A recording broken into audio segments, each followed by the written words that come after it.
Hello, Africa. Hello, Nigeria. Hello, the rest of the world. My Niger people, how na they? Um, just trying to come out in my Nigerian style. So, trying to identify with my homies here in Nigeria. So, um, my Nigeria people, I deal with you now. This one at SJW Wesley or SAS. So you get some kind things we are the young for here. So make gonna they stay for this channel. Okay. So uh so let's get started. I wanted to make a video because of something that just happened recently. Um the passing of two famous Jehovah's Witnesses. One in Nigeria and the other one in Kenya. And why this is interesting is because when famous Jehovah's Witnesses die, the watchtower likes to um, hype everything around it. Uh, they make the occasion special. They talk uh, big. They talk well about the man, talk about his accomplishments. They want to identify with the occasion.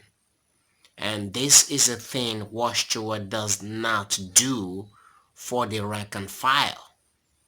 And why is that different? Why is it not the same with the rank and files? Because Watchtower always likes to profit from those people to gain more converts. So when you have uh, an athlete or famous, um, someone famous, the watchtower doesn't just let it slide. So during the burial, the funeral, they would um, they'll let the people know who this person was. So they tap in on his or her popularity to draw attention to the organization. If there's a big guy, this well-known person can be a Jehovah's Witness, why can't you? All right, if this person high up there would want to be in the organization, would want to be a follower, a believer of Jehovah, then is a validation that they have the true religion. But it's all double standards. But the question is, why are we even talking about Jehovah's Witness this spotlight? Before I get there, let me not deviate because most times I'm unscripted for my videos. So I wanted to bring in something that happened in Nigeria, the passing of I think former military man, government official, General General Oha Obada. He passed away recently. He was also an aide to the first president or head of state of Nigeria, Azikiwe. So he's a man that is high up there. He recently passed at 84. He was a good man, like they say, but you can uh, you can be rest assured that in that burial you'll see that the same cup for the rank and file will not be the same cup for this man in that funeral. A Jewish funeral is typical of you know it's a very quick one, and the watchtower always use it to also sell their propaganda, talk about the religion instead of the man who's just passed or the woman.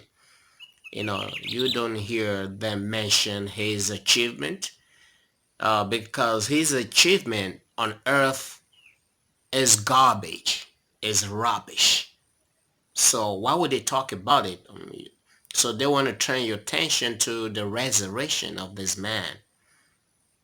Um, they want you to look to paradise when Jehovah will bring him back to life, and the need for the friends to stick with the organization, the need for them not to waver, the need for everyone to, I think uh, a funeral is that occasion where Jehovah's Witnesses want to scare people. Someone just died. It is emotional for everyone, and they tell you that you'll be dead forever if you don't stick with us.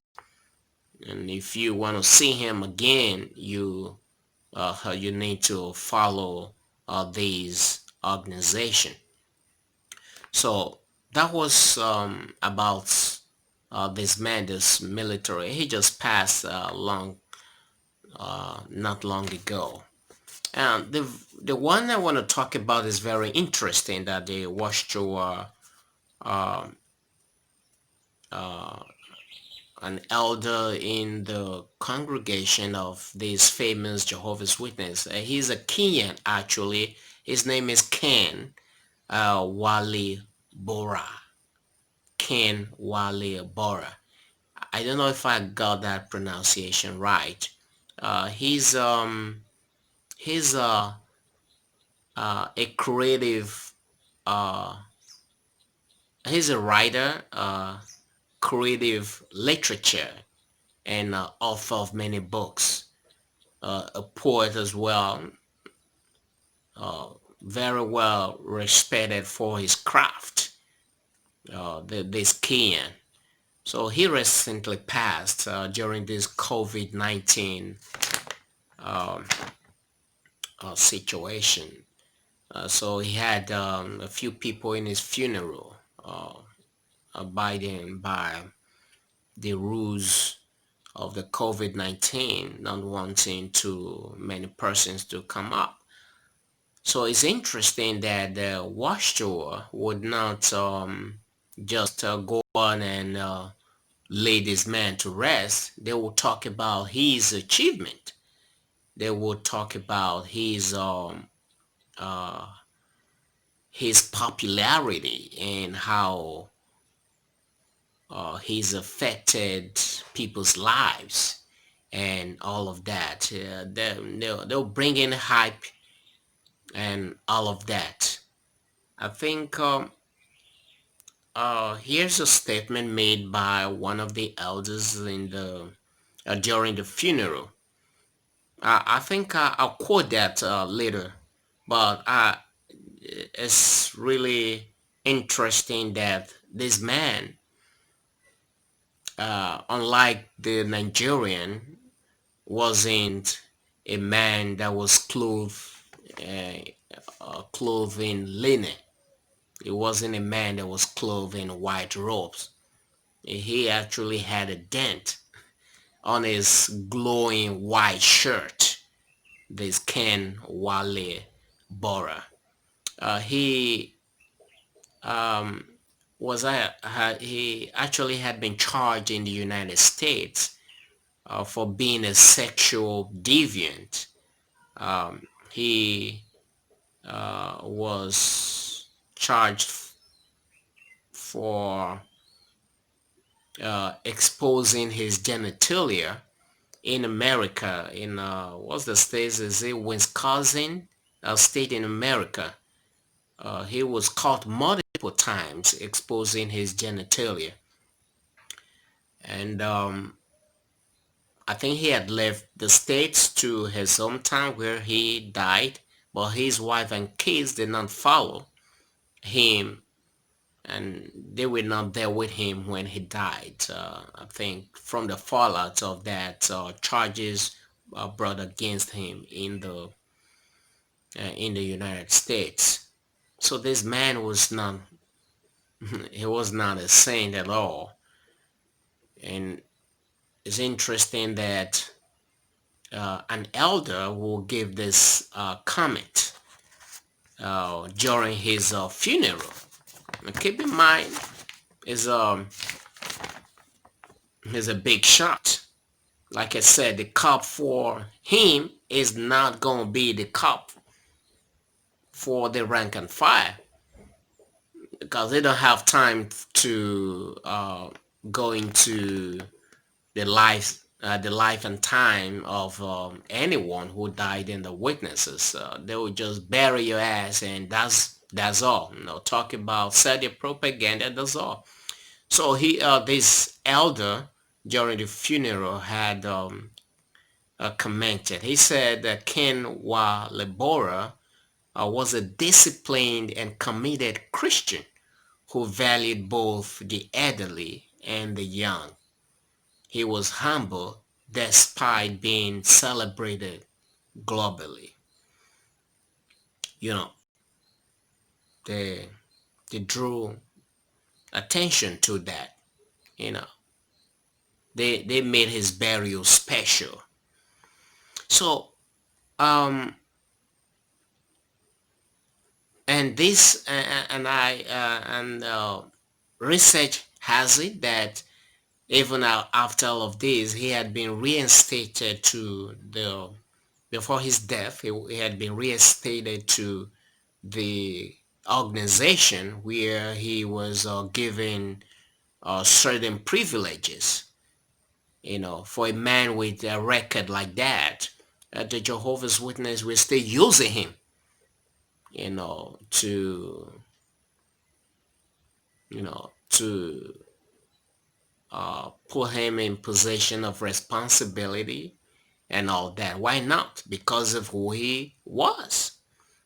Well, if another rank and file had that, if he wasn't famous, he, you know the story. You know the story. So this video is actually about trying to have Jehovah's Witnesses think. If this organization, uh, yeah, that's the reason why people want to talk about Jehovah's Witnesses is because they say they speak for God. And when you speak for God, you are going to be held to higher standards. So that's why some persons will say, hey, why don't you just move on? No, we don't move on because this is an organization that claims to speak for God. And if they speak for God, you don't expect double standards. Jehovah would not, the God would not act this way for one person and act the other way. No, it's logic. It doesn't make sense. Why celebrate some and not celebrate the other? How a God, how is an organization that speak for God not gonna be able to be consistent?